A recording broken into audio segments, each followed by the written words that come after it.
Welcome back, fourth graders. Hope you had fun starting your research for your project on the Northeast. Today we're going to look some more at some note-taking and also work on some more with our Statue of Liberty notebook. But those of you that aren't doing the Statue of Liberty, we're still going to have tips and hints of things you can do to help in your project as you're thinking of ways to make your notes.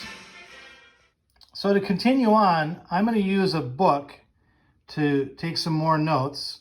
It's called Her Right Foot. But yesterday, you may have noticed for your project, you might have found an article, like I had the first day, an article about the Statue of Liberty.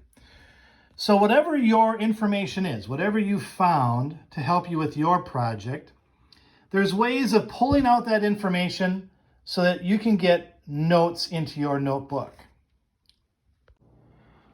All right, the story I'm going to be sharing with you is called Her Right Foot by Dave Eggers, art by Sean Harris. You have likely heard of a place called France.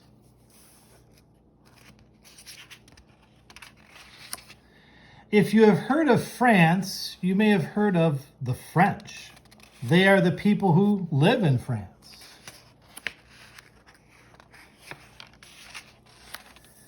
You may have also heard of something called the Statue of Liberty. Did you know that the Statue of Liberty comes from France? This is true. This is a factual book. So just like that, I have something that I want to put onto a Post-it note. Remember yesterday we were working on a chart?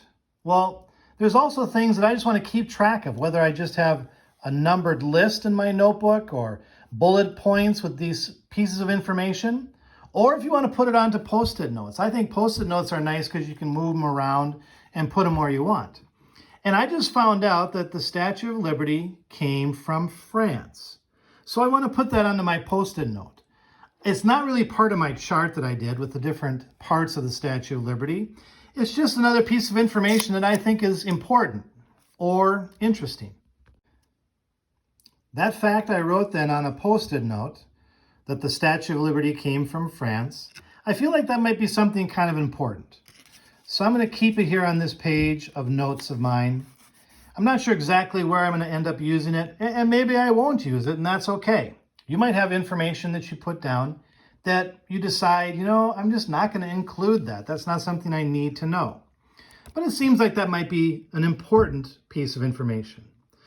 Remember, there's two different things in this section. Things that are interesting and things that are important. And this might be both for you. Maybe it's interesting and important. To me, it feels like it's something that's important, that the Statue of Liberty came from France.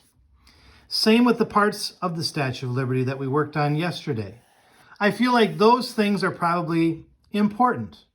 They're also interesting, I guess, but I feel like it's important for people to know what they symbolize. I'm skipping ahead now in the book a little bit, and you may have known that the book the statue is carrying, the one in her left hand, features the date, July 4, 1776, on which the Declaration of Independence was signed.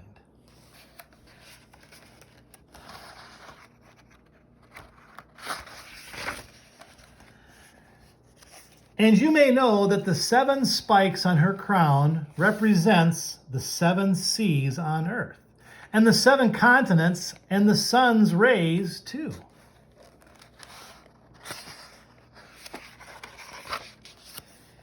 And you probably know that the torch she carries is a symbol of enlightenment, lighting the path to liberty and freedom. There are certain things that we know. We know that around her feet are chains. They are broken chains, implying that she has freed herself from bondage. We know that Bartholdi wanted us to know this. He wanted us to see the chains. People have talked about the chains. So this section of the book gave me more information to fill in the rest of this chart. I also found some of this information on a reading that was an article. So you might find information on your project from lots of different sources. It might be from a book, an article, maybe a story that you've watched. I filled this in for the Statue of Liberty. For those of you that actually have this as a project, you may want to include some of this in your notes. The torch, it said, was to light, to guide people to freedom. We said that yesterday. The crown, I left this off because I thought some of you might start to fill this in on your own.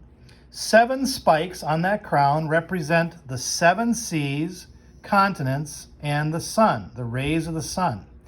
I guess that makes sense. When you look at the crown, there's 1, 2, 3, 4, 5, 6, 7 points, 7 spikes. There's 7 continents, 7 seas, and it's made to look like the rays of the sun. The tablet, it mentions about that date, July 4th, 1776. It's in Roman numerals, but it stands for that, 1776, which is the date of our Declaration of Independence. That's when we declared we wanted to be free from England. You remember back to our Revolution article that we read. And then finally, there's these broken chains on her feet.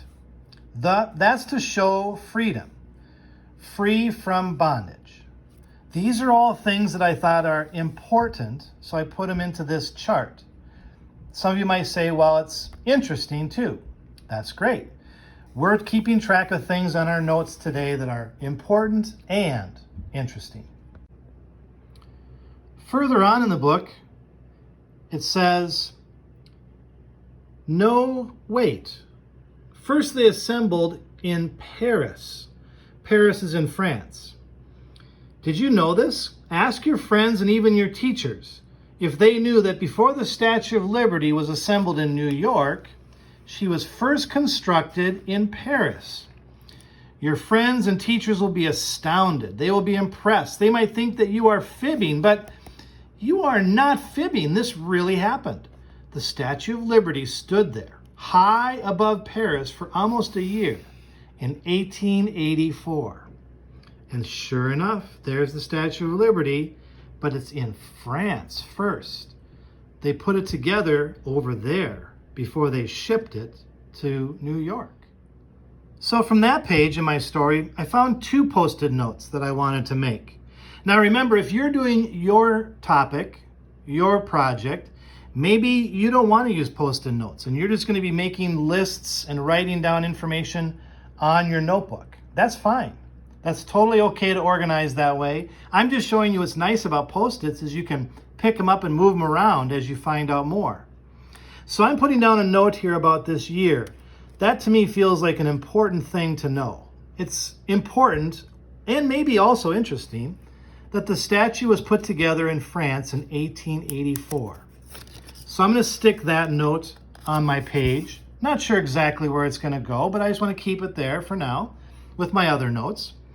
And then I think this is really interesting that they put together the Statue of Liberty in France before they ever put it together here in New York, which means they would have had to put it all together and then take it all apart.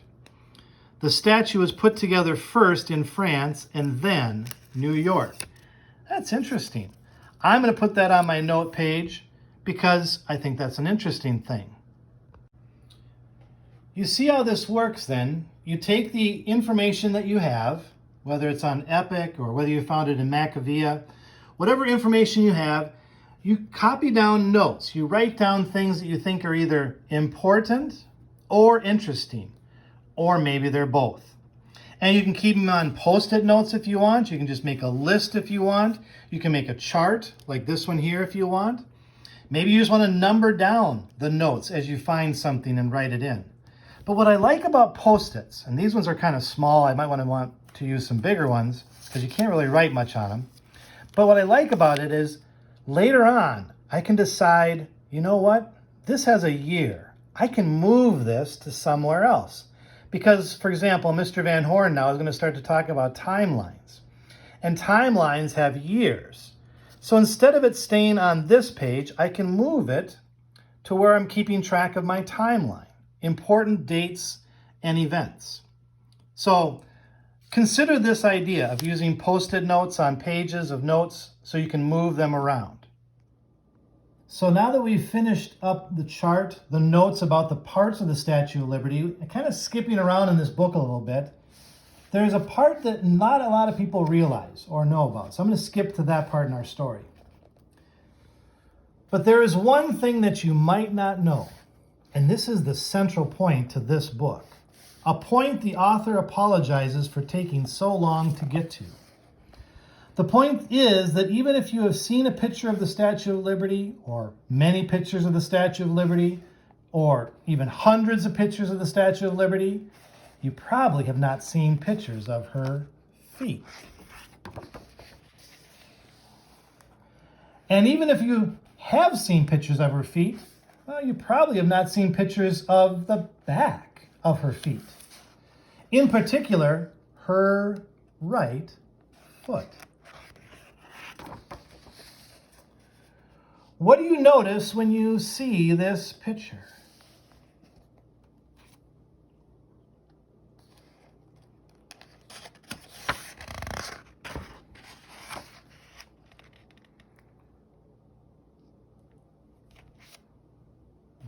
Oh, maybe you notice it. Maybe you noticed what this boy is pointing to. This is kind of in the middle of our story. And since not all of you are doing the Statue of Liberty for your project, I didn't read through the entire book. However, I will put that on the assignment page or on the lesson page. For those of you that want to just hear the book and the story, I'll put it in there in a few chunks and a few parts, and you can listen if you like. For those of you that are doing the Statue of Liberty as your actual project for the Northeast, it might be really good for you to listen to the whole thing. But for those that are doing other projects, you might not want to take the time on that right now because you might be busy getting information and doing research on your particular project.